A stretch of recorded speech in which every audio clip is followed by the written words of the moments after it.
Olá, muito boa tarde, você internauta que está ligado aqui nas informações do Notícias Agrícolas. A gente volta agora com os nossos boletins para falar sobre a safra de cana-de-açúcar aqui do Brasil, porque ontem a gente teve números bastante interessantes e revisão altista sendo feita pela consultoria Stonex em relação à temporada 2023-24 aqui do centro-sul do país, que começa agora em abril oficialmente. Para a gente falar sobre todos esses números, trazer perspectivas em relação a estes mercados, a gente conversa agora com Felipe Cardoso, que é especialista em inteligência de mercado da Stonex. Felipe, muito boa tarde, obrigado pela sua presença aqui com a gente.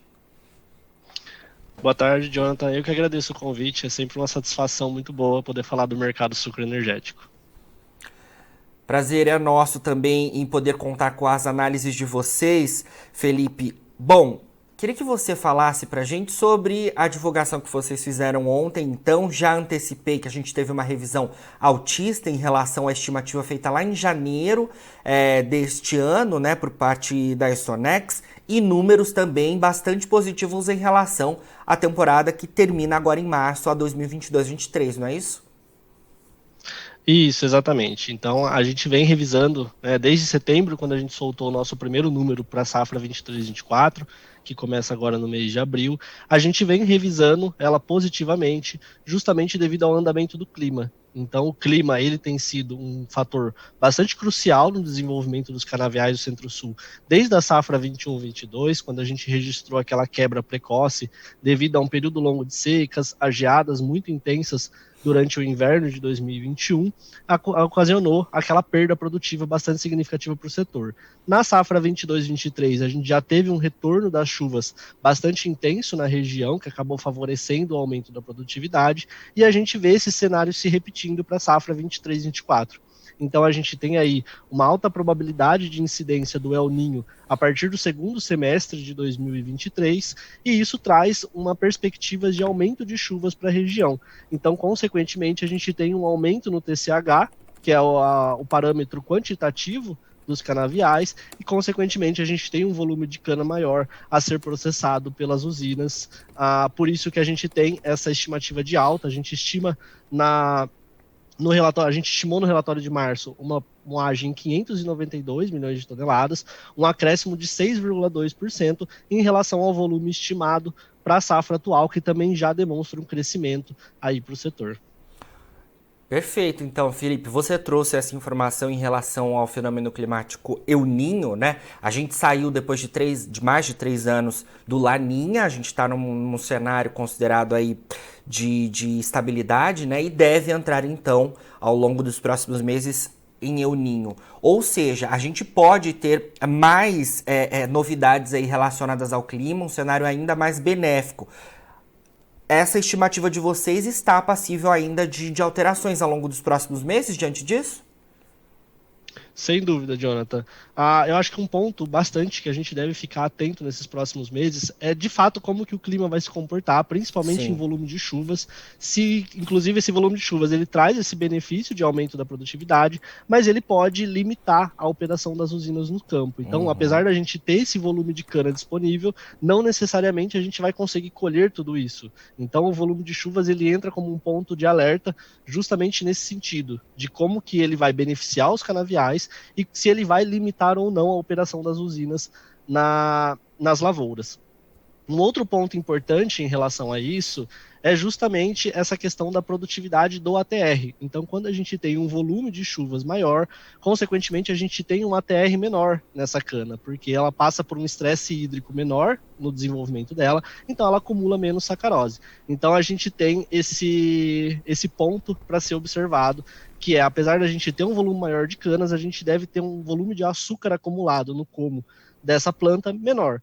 Então o setor ele fica atento a isso, justamente a, devido a essa questão da produtividade. Mas a gente tem sim a estimativa de um número aí hoje em 592. Conforme os canaviais forem se desenvolvendo, a gente pode revisar para cima sim, podendo aí chegar próximo das 600 milhões de toneladas, a depender do desenvolvimento do clima nos próximos meses.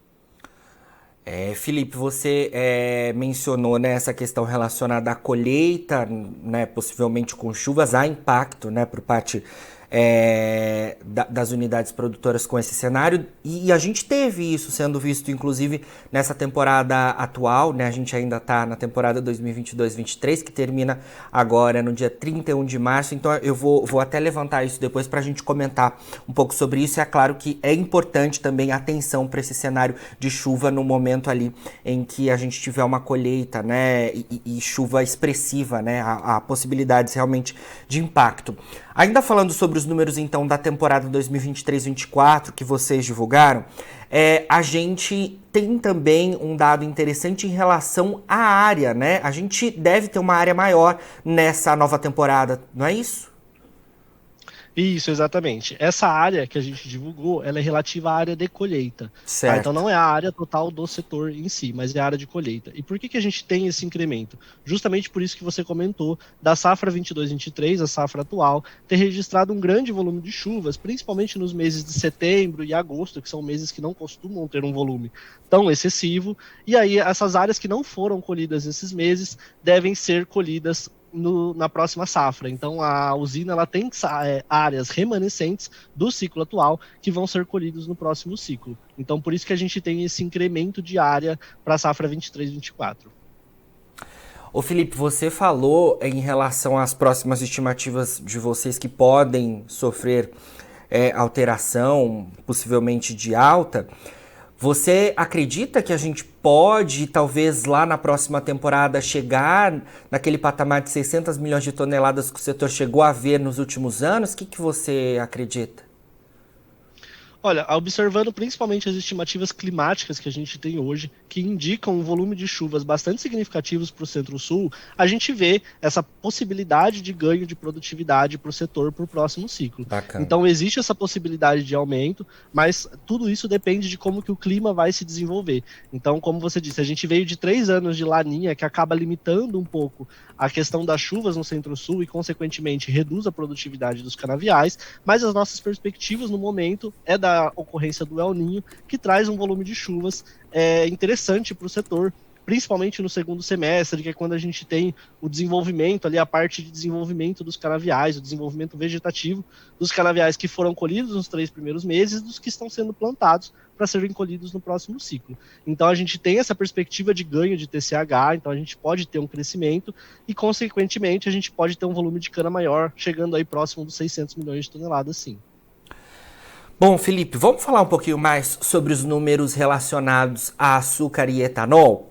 Porque a gente teve a safra 2022-23 sendo uma safra de grandes incógnitas, né, para a decisão do mix por parte das usinas. Tivemos ali as questões relacionadas aos impostos dos combustíveis, né? Isso, é claro,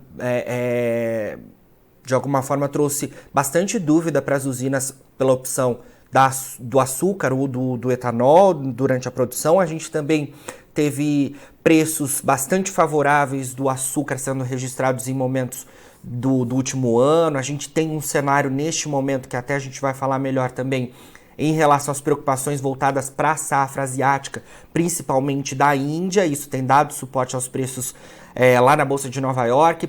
Eu queria que você falasse sobre esses números de vocês, quais são os destaques relacionados à produção de açúcar e etanol para o centro-sul do país por parte da Stonex.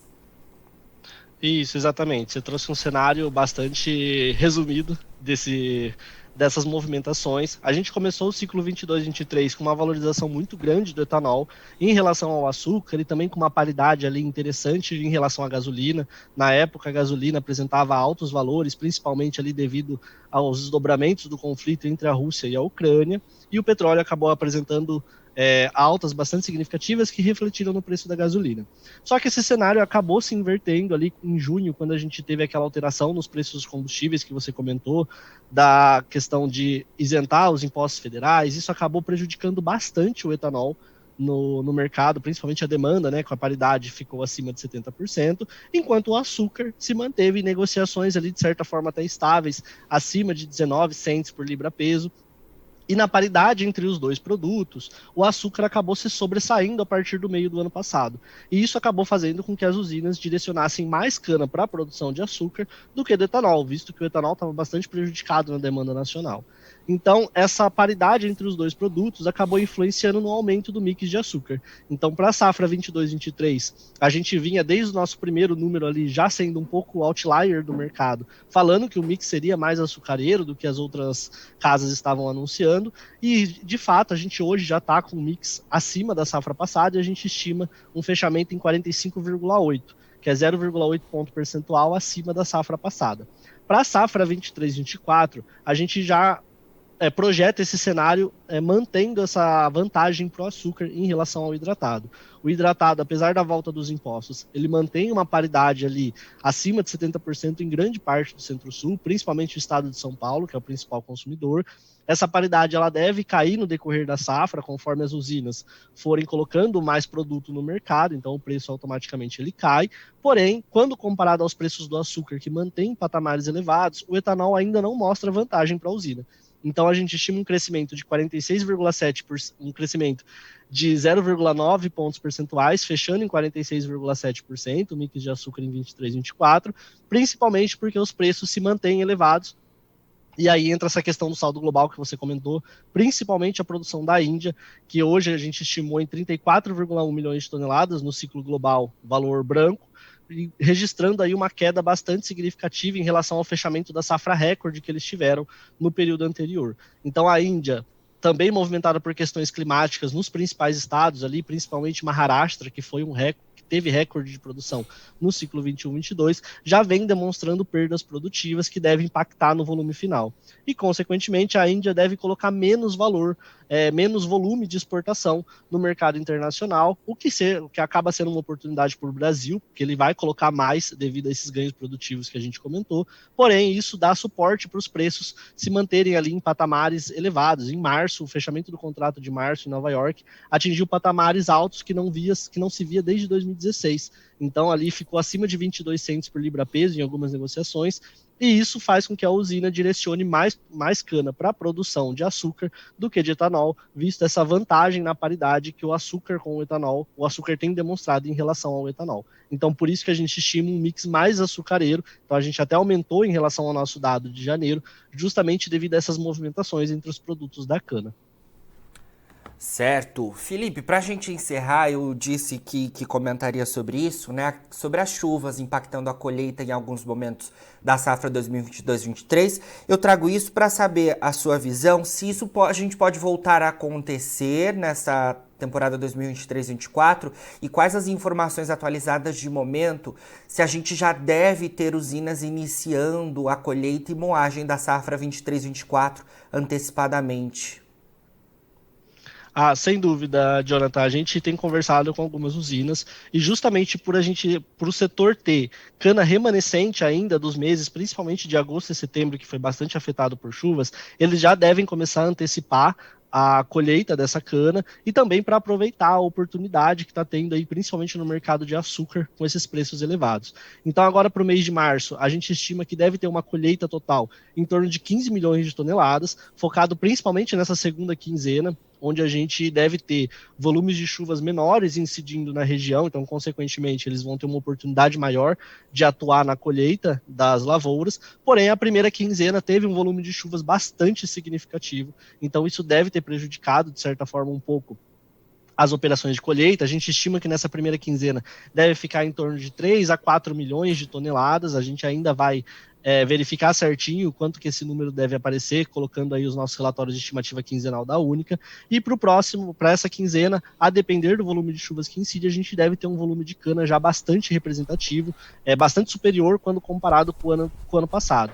E em relação ao desenvolvimento da safra, com as questões das chuvas e do clima em geral, a gente tem que observar principalmente os meses de abril a setembro, que é onde a gente tem o maior volume de cana sendo colhido pelo setor, como que as chuvas podem impactar esse cenário. Então, a gente tendo um volume de chuvas bastante significativo nesses meses, consequentemente, a gente deixa de colher um volume de canas que seria representativo no cenário nacional, principalmente na produção, tanto de etanol quanto de açúcar. Então, esses meses são cruciais para a gente entender se a gente alcança essas 592 milhões de toneladas que a gente está estimando hoje, ou se parte dessa cana vai ser colhida somente na safra 24-25.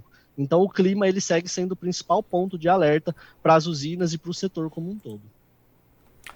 Perfeito, Felipe. Olha, obrigado pelas suas informações, viu? Sempre que tiver novidades aí da Stonex, conte com a gente por aqui. Bom trabalho para vocês aí, tá? Muito obrigado, Jonathan. Sempre um prazer estar aqui compartilhando com você das nossas análises. Uma ótima semana para vocês. Boa semana. Bom, conversamos aí então com o Felipe Cardoso, ele trazendo pra gente todas as informações relativas à recente estimativa feita pela consultoria Stonex em relação à safra de cana 2023-24 aqui do Centro-Sul do Brasil. Agora, na finalização dos nossos boletins, você encontra os perfis das nossas redes sociais. Siga a gente por lá para se manter atualizado sobre todas as informações do agronegócio brasileiro. A gente fica por aqui, mas daqui a pouquinho tem mais boletins ao vivo.